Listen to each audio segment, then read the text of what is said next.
So I want to introduce you to the very first project, and this is actually a quick one.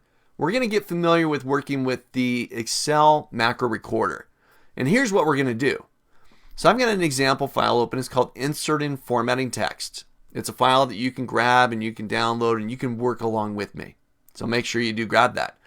Now, I've already completed the macros inside of my example right here. You open up the file, you're not going to have any code, you're not going to have any macros in there. But I want to show you what you're about to do. So East Records, I got a block of data here. It's nothing big, but I got a block of data. And it's got some headers up there. Region, expense, some months, and a total. Uh-oh, I misspelled it there. Well, I want to be able to automate placing those headers.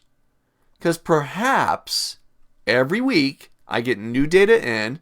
It's the same structure, it's the same type of data, but every time I import that data into Excel, it doesn't have the headers and it's not formatted. Well, you can create a macro to do this for you.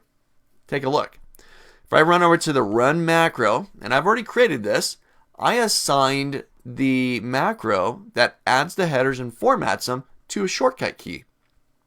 In my case, Control J.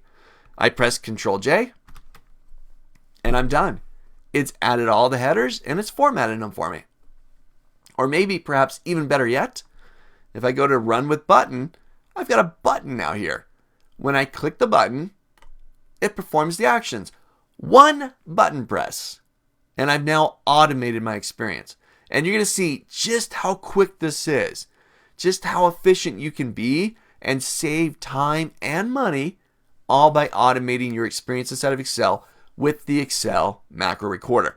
So this is going to be our first project. Jump into the next video and we'll start creating this.